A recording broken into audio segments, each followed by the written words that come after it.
आज की वीडियो में हम समांतर चतुर्भुज के विकर्ण और क्षेत्रफल से संबंधित प्रश्नों को हल करना सीखेंगे। इससे पहले वाले वीडियो में हम समांतर चतुर्भुज की विशेषताएं, कोण से संबंधित प्रश्न और भुजा परिमाप से संबंधित प्रश्नों को भी हल करना सीख चुके हैं। तो चलिए इन प्रश्नों को हल करना सीखते हैं। तो पहला प्रश्न है कि एक डायग्राम बना है, y का मान ज्ञात करना है। तो इसकी शॉर्ट ट्रिक क्या है? तो आपको यहाँ पर समांतर चतुर्भुज की एक विशेषता पता है कि समांतर चतुर्भुज के विकर्ण एक दूसरे को समद्विभाजित करते हैं। तो क्या करते हैं? विकर्ण समद्विभाजित। समद्विभाजित का मतलब है बराबर बराबर बांटते हैं। जैसे ओ ए की आपको वैल्यू दी है 12 सेंटीमीटर, ये किसके बराबर होगा? ओसी के बराबर, क्योंकि विकर्ण बीडी एसी विकर्ण को समद्विभाजित कर रहा है। समद्विभाजित का मतलब जितना ओ है उतना ही ओसी होगा। आप देखिए ये आपको सीधा निकल के आएगा कि ये अगर 12 सेंटीमीटर है तो आपका ओसी भी 12 सेंटीमीटर ही होगा। तो 12 सेंटीमीटर कैसे होगा? 3 को किससे गुणा करें कि 12 हो जाए? तो 3 चौक 12, तो y का मान कितना होगा? 4 होगा। आपको सीधा सीधा निकल आया कि आप 4 हो जाएगा, तभी आपका 3 चौक 12 होगा। तो इस तरह से आपने डायरेक्ट निकाल लिया। अब अगर आप लिख के निकालना चाहते हैं तो यहाँ लिखेंगे आप 12 सेंटीमीटर, यहाँ हो जाएगा 3 और गुणा में क्या है आपका y। तो अगर इससे काटेंगे 3 चौक 12, तो y बराबर हो गया आपका 4 सेंटीमीटर। तो आपको निकाल के आपने इस तरह से किया, लेकिन आप देखते ही, क्योंकि आपको ये विशेषता पता है कि समांतर चतुर्भुज के विकर्ण एक दूसरे को समद्विभाजित करते हैं, तो आपको ये पता होगा कि 3y किसके बराबर है? 12 सेंटीमीटर के बराबर। तो y आपका 4 सेंटीमीटर हो गया। देख के आप बता सकते हैं, करने की जरूरत नहीं पड़ेगी। तो ये इस विशेषता पर आधारित था कि विकर्ण समद्विभाजित करते हैं। आपको ये समझ आ गया होगा। दूसरा वाला कैसे है? एक समांतर चतुर्भुज का क्षेत्रफल, यानी ये एबीसीडी जो समांतर चतुर्भुज बना है, इसका क्षेत्रफल 80 सेंटीमीटर स्क्वायर है। भुजा एबी पर कोई बिंदु दिया है पी, उसे शीर्ष सी व डी से मिलाकर, यानी पी को डी से मिलाया है और पी को सी से मिलाया है, तो एक त्रिभुज बना है। तो ये जो छायांकित आपको दिख रहा है, ये जो त्रिभुज बन रहा है आपका सी पी डी, इसका क्षेत्रफल पूछा है। तो आपका अगर दो समांतर रेखाएं हों और एक ही बेस पर एक त्रिभुज बन रहा हो, यानी समांतर, आप ये भी जानते हैं कि समांतर चतुर्भुज की दोनों जो सम्मुख भुजाएं होती हैं वो बराबर और समांतर होती हैं। तो ये भुजा और ये भुजा क्या है? समांतर है।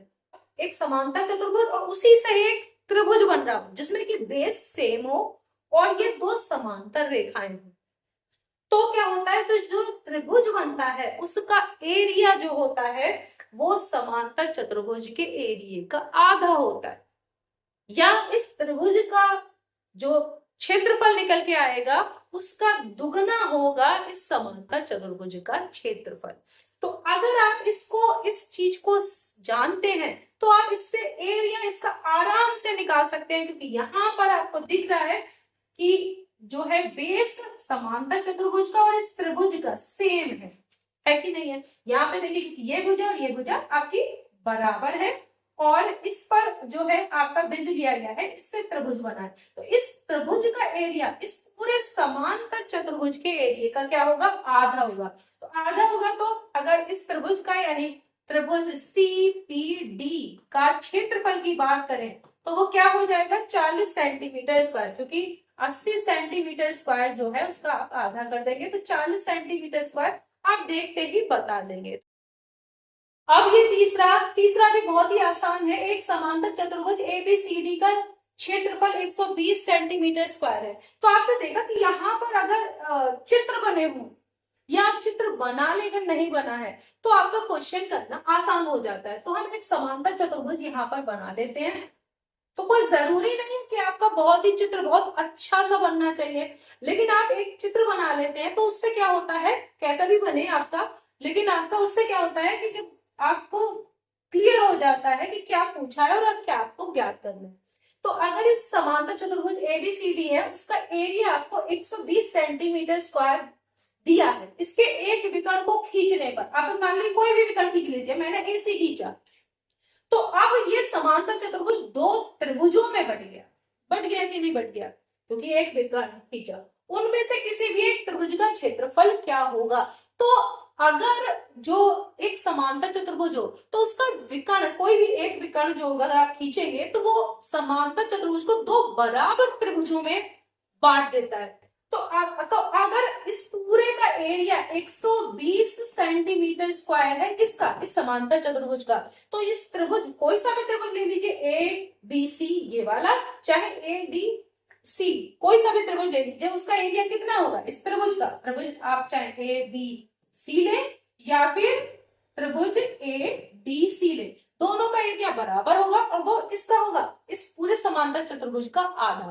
तो आधा करिए तो कितना हो जाएगा, 60 सेंटीमीटर स्क्वायर। इसका भी एरिया होगा और इसका भी एरिया क्या होगा, 60 सेंटीमीटर स्क्वायर। तो आपको पता चला कि अगर आपको बिल्कुल क्वेश्चन देखने में कितना बड़ा लग रहा है, लेकिन आंसर आपका ओरल निकल सकता है, इसका भी और ये भी। तीनों सवाल आपने देखे, तीनों सवाल के जो आंसर है वो आप ओरल निकाल सकते हैं अगर आपको समांतर चतुर्भुज की विशेषताएं पता है तो अब नेक्स्ट क्वेश्चन करते हैं।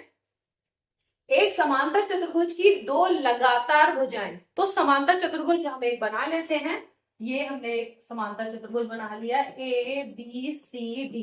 अगर दो लगातार भुजाओं की बात कर रहे हैं तो आसन्न भुजाएं हैं, तो लगातार भुजाएं हमने ये मान लिया 12 सेंटीमीटर। तो जरूरी नहीं कि आप नाप के बना रहे हैं चित्र, हमको बस केवल आइडिया लेना होता है, इसीलिए हम पिक्चर बनाते हैं। यदि बड़ी भुजाओं के बीच की दूरी मान लो 12 सेंटीमीटर जिसको हमने माना है तो वो बड़ी नहीं होगी, तो यहाँ पे अगर ऐसा नहीं भी दिख रहा है तो कोई इससे, क्योंकि यहाँ नाप के कोई आपको नहीं बनाना, इनके बीच की दूरी h ये कितना दी हुई है आपकी 4 सेंटीमीटर, तो ये हो गई आपके 12 सेंटीमीटर, ये होगी तो ये भी 12 सेंटीमीटर, ये 8 तो ये भी 8, क्योंकि सन्मुख भुजाएं जो होती है बराबर समांतर होती हैं।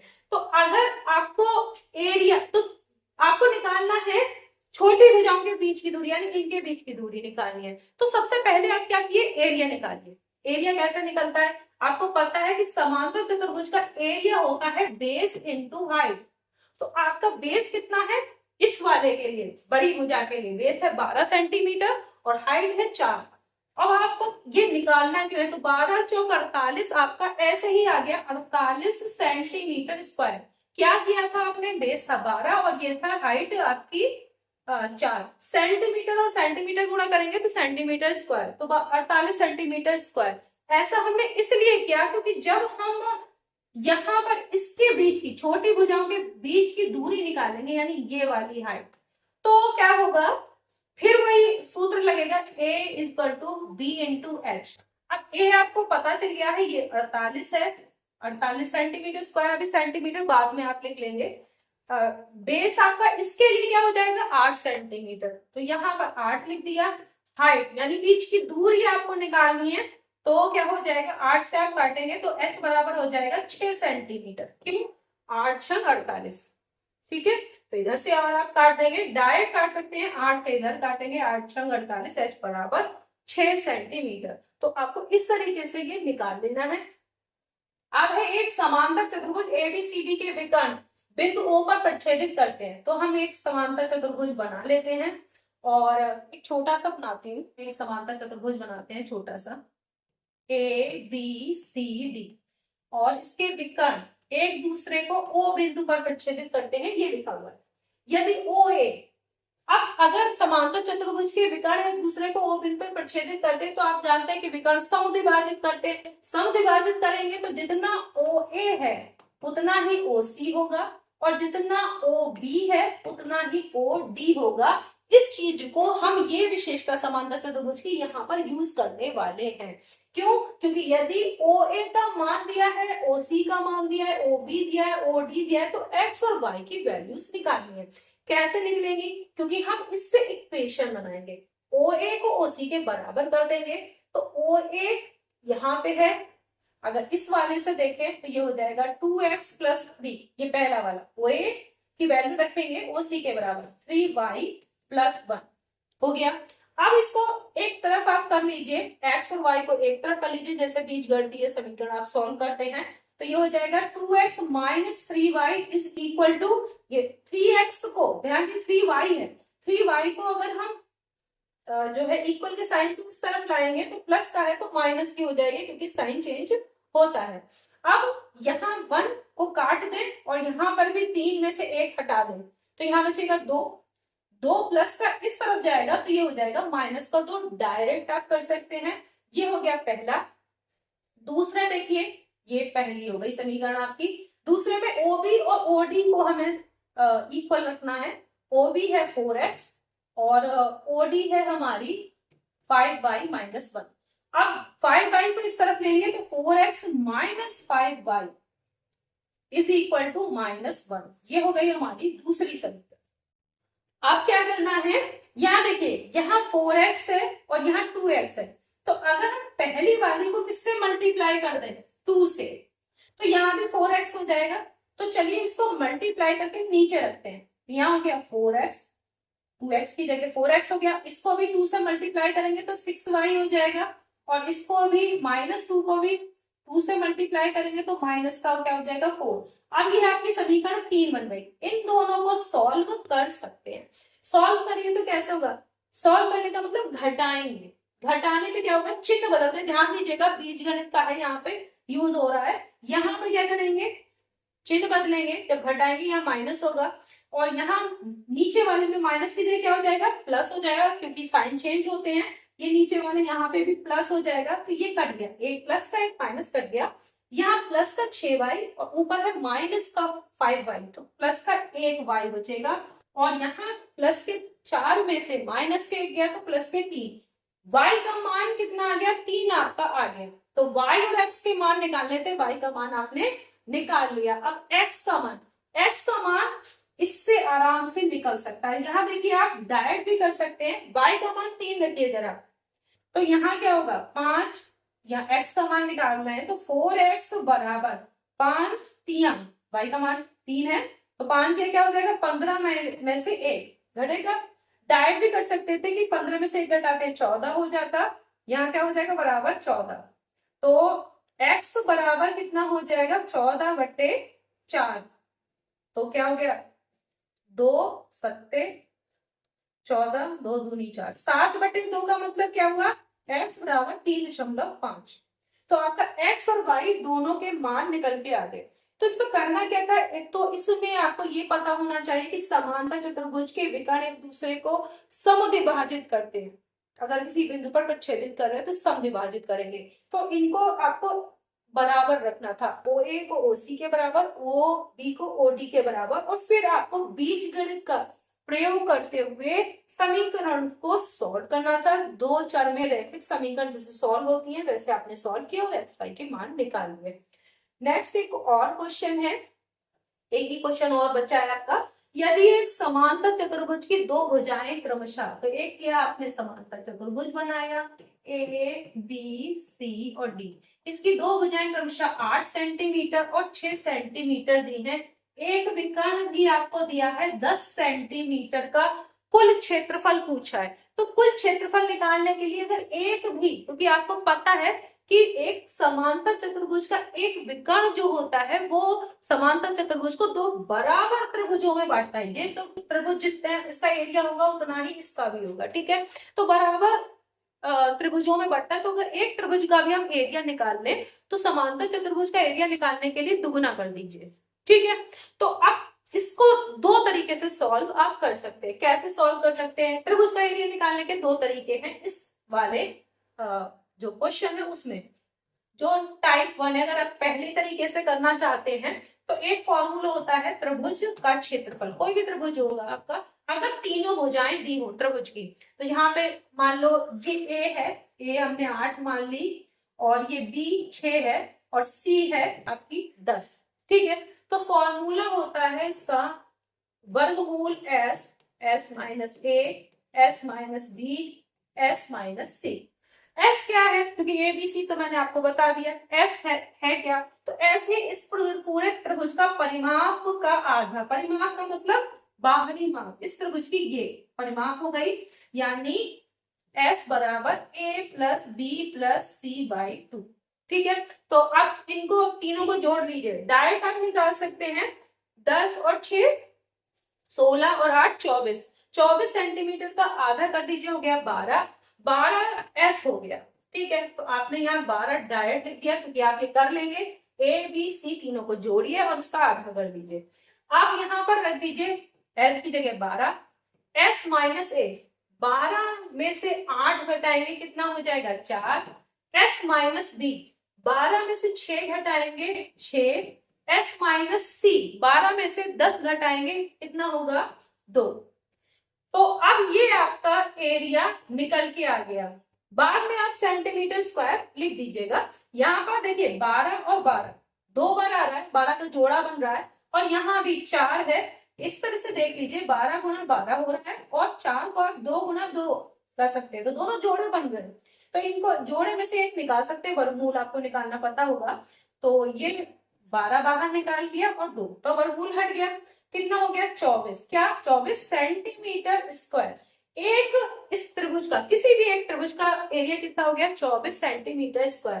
तो इस समांतर चतुर्भुज का, तो फिर समांतर जो चतुर्भुज है कौन सा, A B C D, A B C D का एरिया कितना हो जाएगा, 24 का दुगना कर दीजिए तो हो जाएगा 48 सेंटीमीटर स्क्वायर। तो आपको इस तरीके से एक ये तरीका था, एक ये फॉर्मूला है त्रिभुज का क्षेत्रफल निकालने का, जिसमें कि तीनों अगर हो जाए दी हो त्रिभुज की, तब आप इसे यूज कर सकते हैं। दूसरा एक तरीका है कि यहाँ पर आप देख रहे हैं 6 8 10 त्रिभुज की भुजाएं हैं 6 8 10, ये एक पाइथागोरियन ट्रिपलेट है, यानी पाइथागोरियन त्रिक। अगर आपने पाइथागोरस प्रमेय पढ़ी हो तो उसमें क्या होता है, कर्ण का वर्ग बराबर लंब का वर्ग प्लस आधार का वर्ग। पाइथागोरियन ट्रिपलेट तब होता है जब किसी भी दो भुजाओं के वर्गों का योग तीसरी भुजा के वर्ग के बराबर हो। तो यहाँ पर देखिए 6 का वर्ग 36, ये 8 का वर्ग 64 बराबर 100 है कि नहीं है। तो ये एक पाइथागोरियन ट्रिपलेट है। तो एरिया इस तरह से भी निकाल सकते हैं, त्रिभुज का क्षेत्रफल कोई से भी त्रिभुज का आप ले लेंगे 1/2 गुणा आधार, आधार क्या है बेस, बेस कितना है 8 आपका। तो हम लिख भी सकते हैं, पहले फॉर्मूला लिख लीजिए, आधार गुणा ऊंचाई, ऐसे भी कर सकते हैं। तो यहाँ पर 1/2 गुणा, पाइथागोरियन ट्रिपलेट है तो ये क्या होगा 90 का एंगल होगा, तो ये हाइट हो जाएगी, ठीक है, समांतर चतुर्भुज की। तो जो ये आपका 6 सेंटीमीटर है, तो बेस हो गया आपका 8 और ऊंचाई है 6, तो आप काटेंगे यहाँ 2 चौक 8, तो 4 6 24 सेंटीमीटर स्क्वायर। तब भी ये आ रहा है क्योंकि यहाँ पर ऐसा पाइथागोरियन ट्रिपलेट बन रहा था, तो भी आप त्रिभुज का क्षेत्रफल इस तरीके से भी निकाल सकते थे। तो आपका जो मर्जी हो, आप इससे भी निकाल सकते हैं, इससे भी निकाल सकते हैं। बस आपको पहले क्या करना है, एक त्रिभुज का क्षेत्रफल निकालना है और उसके बाद उसका दुगुना कर देना है, तो समांतर चतुर्भुज का क्षेत्रफल आ जाएगा। तो नेक्स्ट वीडियो में हम किसी और नए कॉन्सेप्ट पर बात करेंगे, उससे संबंधित प्रश्नों को हल करना और उसकी शॉर्ट ट्रिक को सीखेंगे। तब तक के लिए धन्यवाद।